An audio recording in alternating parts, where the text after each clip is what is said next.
I wanna know the deeper meaning. I wanna see His guiding light. I'm seeking Zion, I'm seeking truth. I'm searching for the way to find my place with you. I want the promise, I want the call, to know my purpose here, to give to you my all.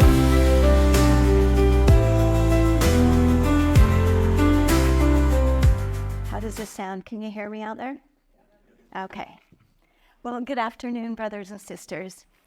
It is such a great honor to be asked to come and speak with you today, especially about our Savior, Jesus Christ. I can't think of a more wonderful subject or a more humbling subject to tackle. Like many of you, I've long been a student of the Holy Scriptures, and I have a great love for the history of the Book of Mormon. I believe that most of us would agree that the highlight of that sacred record is the appearance of the Savior of the world, coming here and walking among the men, women, and children of this continent, teaching them, loving them, and leaving an everlasting imprint on their souls. It was so glorious when He came, deeply sorrowful when He left, but He left us all a solemn promise that one day He would return. So I'd like to share with you some of the stories of His time here, when He visited the ancestors of our Native American peoples. Stories so beautiful that these cherished moments were immortalized by the telling and the retelling, one generation to another, throughout the eons of time. Traditionally, stories were shared in the wintertime. Family and friends would gather together in their teepees, kivas, lodges, council houses, even outside in the open air. So today you'll see I don't have a PowerPoint, but I'm hoping that we can have a little more of that coziness like they had when they shared these type of stories.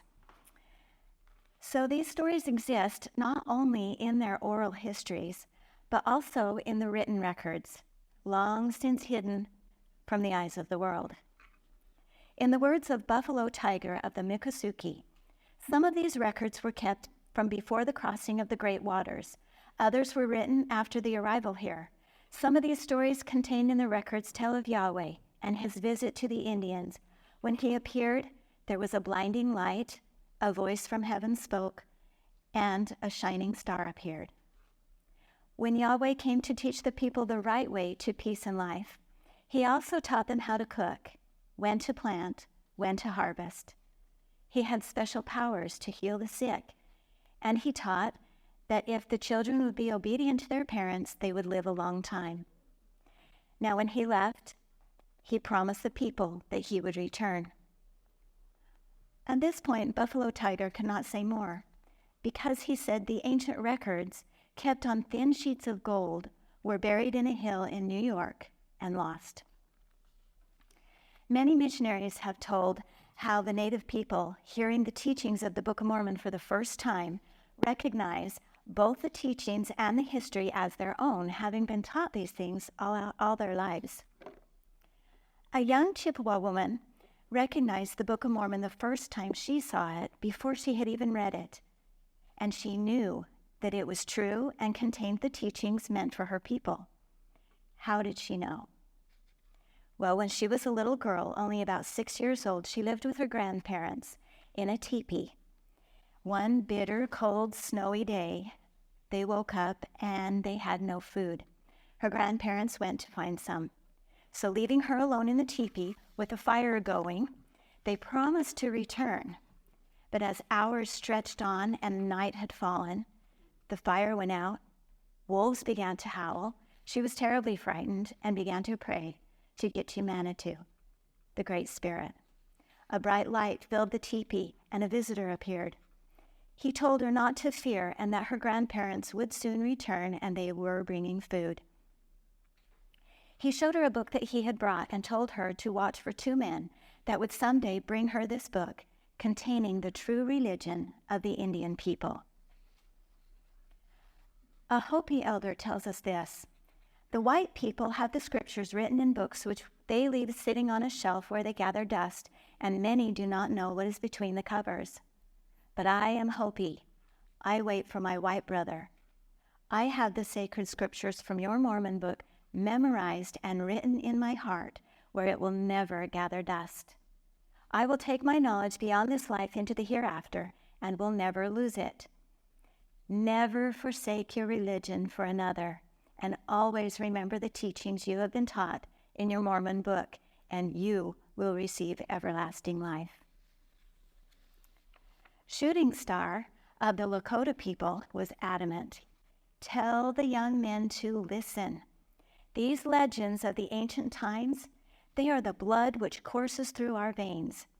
Farther back through the cycles of time, we knew the great Wakanta, but we forgot his words. Perhaps recounting some of those legends today will remind all of us of the things that he taught. Indeed, the Son of God visited the peoples of this land long, long ago. These legends come from a variety of sources, such as the wonderful collection in the book He Walked the Americas. We have much to learn of he who was known by many names. Names such as the prophet, the healer, the pale one, the feathered serpent, Jesus, the god of the dawn star. Each family, tribe, or nation chose a name for him in their own language, so we have all kinds of names. Hurricane, Wakanta, Shinab, Wakea, Quetzalcoatl, Tacoma, the list goes on and on. These names were unique to him and often carried the meaning, the god of the dawn star, or the Lord of wind and water, to honor his command of the winds and the waves and the elements of Mother Earth and Father Sky. The ancients captured these moments in songs, chants, and legends using very poetic language, which I think is very typical of a people that live so closely with nature. Now, some say that his first arrival was on a sailing ship with sails resembling giant graceful birds floating across the great deep, with him walking upon the waters of the ocean and then coming up on the sand completely dry. Others say he came to them on foot, walking from village to village, carrying a great staff. Here's a description. Upon the summit stood the healer, incense swirling above him with the scent of burning cedar, with pale jade sunlight falling softly upon the white folds of his long white toga, slightly tinting his golden sandals, his soft curled beard, light brown hair, and the captivating iridescence of his gray-green eyes.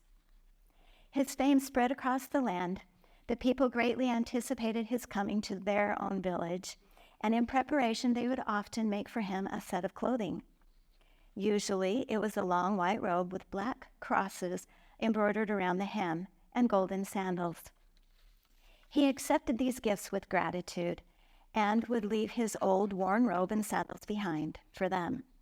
There was power in the things that he touched, and his clothing was used to heal the sick long after he was gone. The stories of his arrival in this land, though, actually began with his earthly death on Calvary's Hill in Jerusalem, which caused a great cataclysm here in America. The Paiute people in central Utah often gathered at a place called the Parowan Gap to perform special ceremonies and teach the youth their history. The Ute chief Walkera called this place God's own house. There's a large rock formation on one side of this gap, and it looks like a human face in profile. It symbolized Tobats, their name for the Great Spirit. On the opposite side of the gap is a sandstone hoodoo, or a rock formation that looks like an Indian brave with feathers in his hair. This symbolized the Son of God, Shinab, the peacemaker who was full of love for all men. Here's one of their stories. When the evil one killed Shinab, a great darkness fell upon the earth, absolute blackness for 3 days. There was chaos and confusion, weeping and wailing in the darkness, when suddenly they heard the booming voice of Tobats, the Father, speaking to them from the top of the mountain. He instructed them to reach out in the darkness and join hands with whoever they touched, forming one long chain of people in the darkness. Then they were to take turns crying out for husbands, wives, and children, one at a time, until these families could be reunited, still in the darkness. When this was accomplished, though, the crying ceased. The voice then told them to climb to the top of the mountain where Tobots was and form a circle around him, at which time Tobots shot an arrow straight up, which pierced the darkness, producing a small light that grew like an explosion until it flooded all the land. And thus the Indians remember this great event from a distant past. Of course, there's a similar story in the Book of Mormon of a great destruction, 3 days of darkness, a voice from heaven, and Jesus descending from the sky, illuminating the world with a hope and a promise of a glorious resurrection. Dr. Hugh Newbley was told that story by a member of the Paiute tribe. Not long after that, he was visiting the Hopi people down in Arizona and was given the rare privilege of being shown their most sacred and holy possession, the Hopi stone tablet. Gazing at the tablet's inscription, he noticed a similar theme: the wanderings of the people, upheavals of nature, an arrow chained to heaven, and light descending from the clouds. Now, this Hopi stone was beautifully done in highly polished porphyry. That's a royal purple-red stone that was highly prized in antiquity and commonly found along the beaches and shorelines of North America. One unique thing about it was that the corner of the stone tablet had been broken off at some point, and the Hopi were promised by their lost white brother, Pahana, that he would someday return to them, dressed in a red cloak or cap in the pattern of a horned lizard. To prove it was really him, he would bring with him the missing corner piece of the stone. Now, if you think about that, that's very symbolic. The scriptures say that Jesus is the chief cornerstone. Now, the Savior worked mighty miracles among the ancient ones. His eyes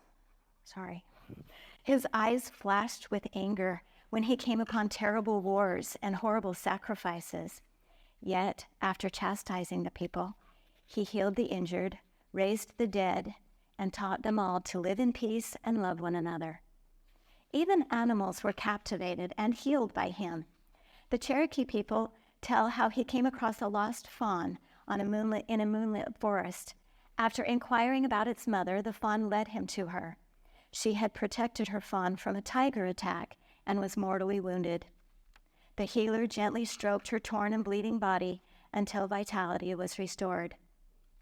As she stood and nuzzled her little fawn, those who had seen the miracle happen could hardly believe their eyes, and they asked him, "Art thou not afraid that using thy power on the animal kingdom, someday it shall be gone when you most need it?" "Nay," smiled the pale prophet, "there cannot be too many good deeds. More precious in my Father's eyes is a good deed than the most exquisite jewel. A lost lamb is as important as saving a nation, if one need not choose between the two." He also healed a little child that had been attacked by a jaguar. When he turned and was confronted by the wild cat, he spoke, "Soft-footed chief, come close to receive my Father's blessing. Forgiven thou art for the pangs of thy hunger. Go and claw little children no more." The jaguar lay down before him, rolled cat-like to show its pleasure, and invited the caress of his slim, pale fingers. In Canada, he was known to have been followed by 2 wolves. They clearly would not harm him, for he had a strange power over the animals, as even the fiercest sought his touch. He had laughed when the wolves offered to escort and protect him.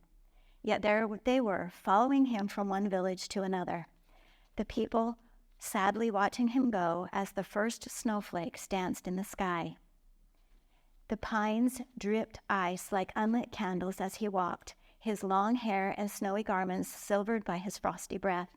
The wolves, one white and one a dark silver, followed the healer as they faded into the whiteness like a wisp of smoke and disappeared in a sea of swirling snowflakes. On to another place, I'm sure. One of his great miracles took place along the shores of the Sunrise Ocean, the Atlantic. The prophet knew that the legends told to the children about wars between animals were in truth the histories of the people. Often he had read these ancient stories. Well, he knew that the name serpent meant water and stood for the earth's sea people who had once ruled the oceans. One of his favorite books was called Proof That I Am a Serpent. It was an ancient history of the sea people from the day when the red land of these serpents, along with their colonies, fleets of ocean-going vessels, all went down in the fury of volcanic destruction in the cold green depths of the ocean. The book was written by the last remaining grandson of the House of Wotan to leave the doomed homeland, and it contained an eyewitness account of the event that honestly sounds very much like the destruction of the island of Atlantis. Whenever he touched the book, he saw its final destruction, burned to ashes by the Spanish conquistadors. The prophet told the priesthood to send out copies to many nations so at least one copy might escape the flames. Some modern writers claim that the serpent Wotan helped build the Tower of Babel and lead people to America after the confusion of tongues.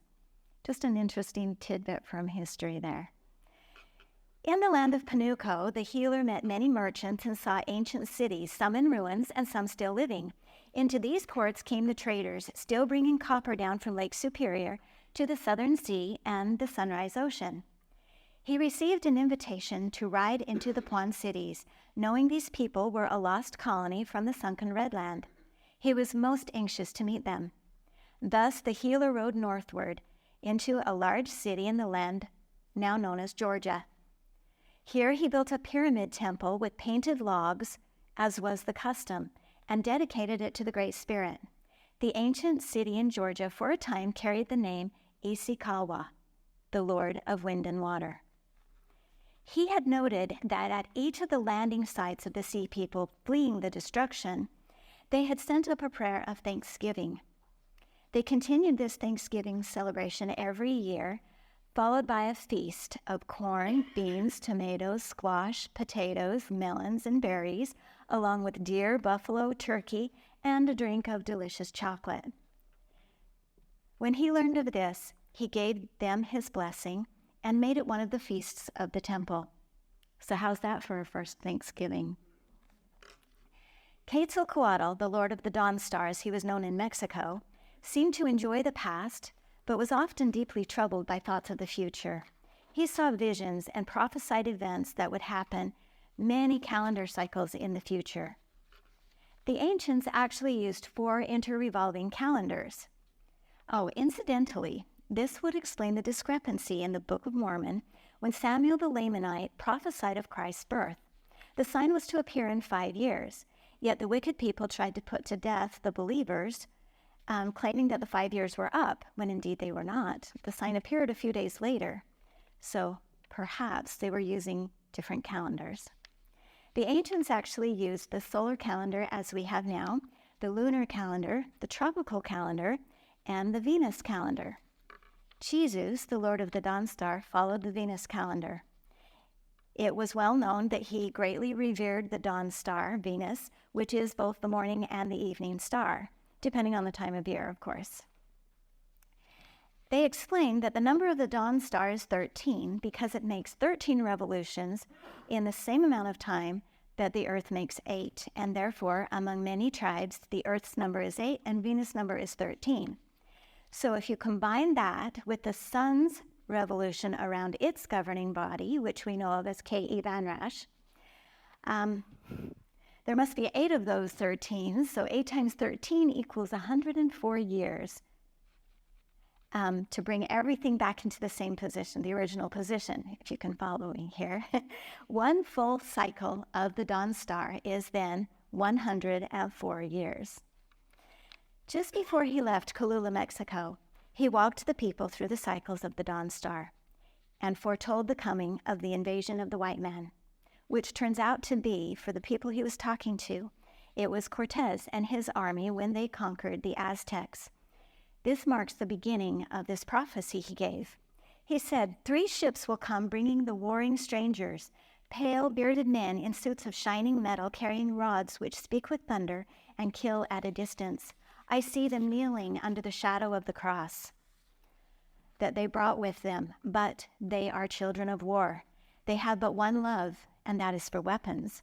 Ever more horrible are these weapons. Should they reach for the one that is ultimate, there will be no forgiveness. Keep hidden your books, my children. The day will come when they will be precious. When the warring strangers march to power, carry your books into the jungles. Place your histories deeply in the caverns, where none of these men can find them. Do not bring them back into the sunlight until the war cycle is over. And then he said, know that the end will come in 5 full cycles of the dawn star. So, Cortez and his army arrived in 1520. 5 full cycles of the dawn star is 520 years. So the year 2040 would mark the end of the war cycle and a safe time for the ancient records of Mexico to be brought forth. Isn't that interesting? Mark you well, he said, the dawn star shall cross the heavens, and all the people looking upward shall remember tonight, and the words of Quetzal. To help you remember, I have caused to be carved a giant boulder, highly polished and marked forever with the dawn star's future cycles. I believe that is what is known today as the Aztec calendar stone. It's in a museum in Mexico City. It is 12 feet wide, 3 feet thick, and weighs 25 tons. He definitely made it to withstand the ages. Always up before the sun, the god of the dawn star could be seen at first light, atop hills or small mountains, kneeling in prayer to the Great Spirit Wakantanka. This great miracle worker, whose every move bespoke kindness, whose touch revealed his divinity, taught the people mysteries of theology and a great many life lessons. He told them, I have brought you seeds for medicine, food and clothing, spices and the warm sweet chocolate. I taught you ceremonies, baptisms and sacred marriage, and all about the one great spirit who dwells beyond the rainbow, moves in the oceans, breathes in the windstorm, and created all things. Too soon, it was time for him to go. The feathers of their souls were drooping when the god of the dawn star thus moved into the sunrise. A beautiful creature of peace and laughter, whose long, curling brown hair trapped the red gold of sunlight, and whose sparkling green eyes danced like the water in light and shadow, forever holding the sea's deepest mysteries. His voice, deeply resonant like rolling thunder, now echoes through time. One day, he said, you will see me returning even as I came, through the golden light of the dawning. Keep my commandments and love one another.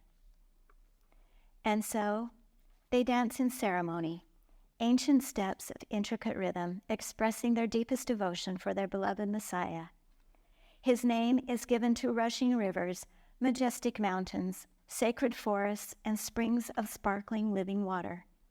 His sacred signs and symbols are artistically woven into everyday life, carved upon the canyon walls, burned into pottery, shared in the medicine lodges, weaved into blankets, danced in the sacred circle, and lifted to heaven in song and prayer on the wings of the mighty eagles. They look to the east, searching for signs in the stars, patiently anticipating, as are we, the glorious return of our bright and morning star, Jesus the Christ. Thank you so much.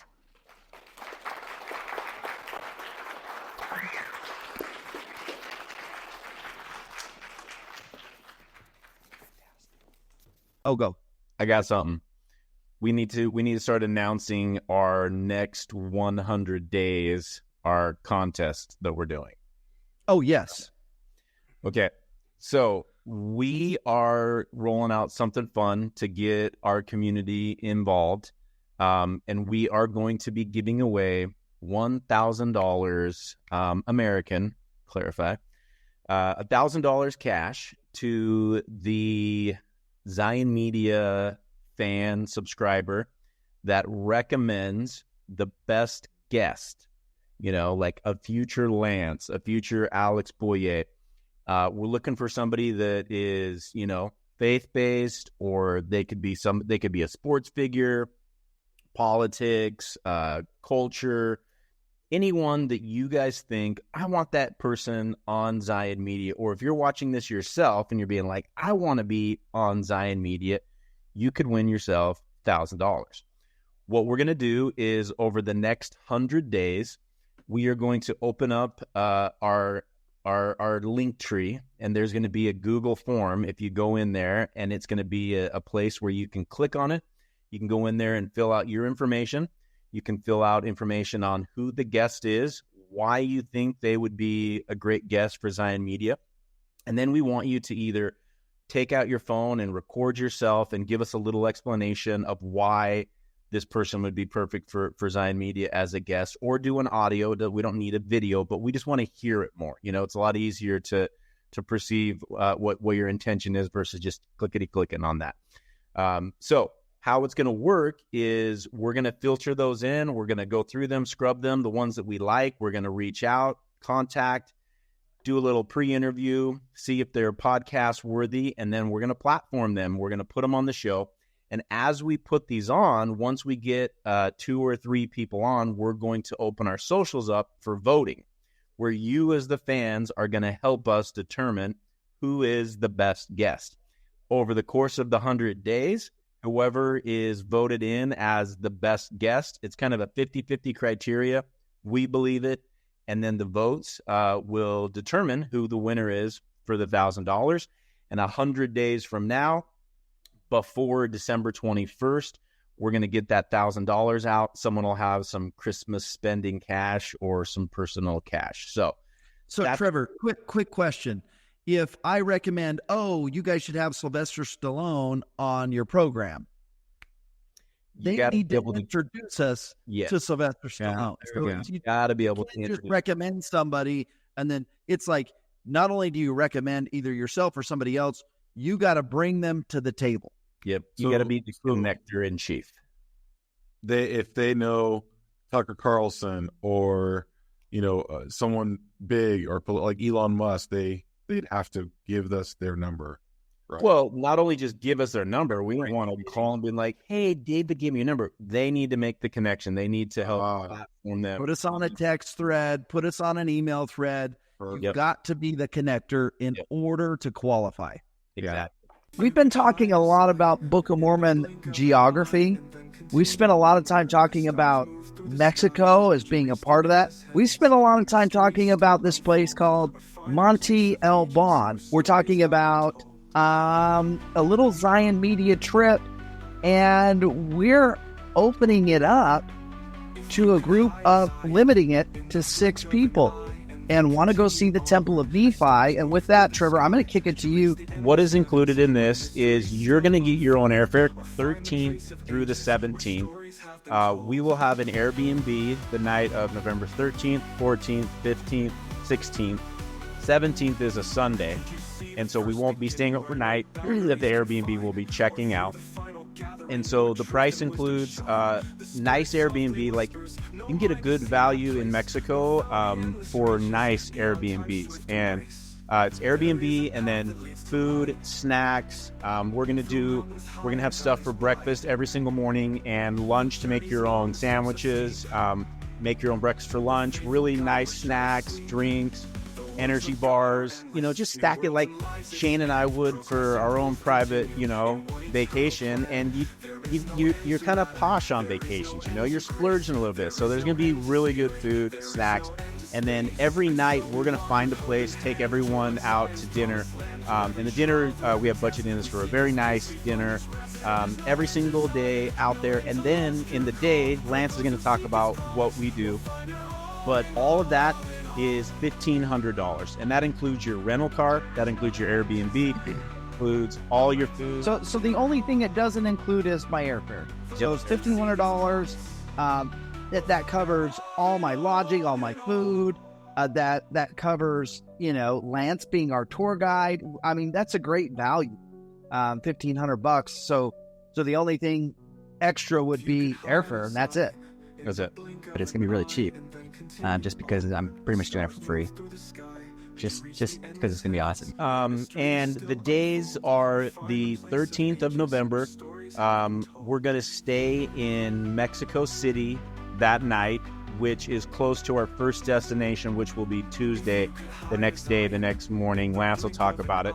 But that's, how do I pronounce it, Lance? Teotihuacan? Teotihuacan, okay. We're going to show some cool clips about that. And so night 2 will be spent down in Oaxaca, further south. And we may jump from 2 Airbnbs when we're Trevor, down. how do they, if they want to do it, how do they sign up? How do they let us know that they're in so we can, start lining everything out? Okay, so click on the Zion Media logo or on our name, and right by us, you're going to see our link tree. Click on the link tree, and that's going to take you to a form that you can go in and you can either reserve it or you can set up a call to ask us more questions, FaceTime, phone call, whatever. And then we'll just be updating on videos when they've sold out. But if you haven't heard us announce that they've sold out, keep reaching out to us. Wanted to make sure that we didn't finish this video without acknowledging those that have actually donated to me participating in this trip. But you see your name on the screen, and you also see how much they were donated. It allowed me to actually start the passport process, and because of that, I'm actually going to be able to make it on time. I'm definitely in, and looking forward to being able to film this whole thing for a future Key of David in the Field episode, essentially, for this trip. Are we going to go see the white Lamanites? We're going to see what we can do. I don't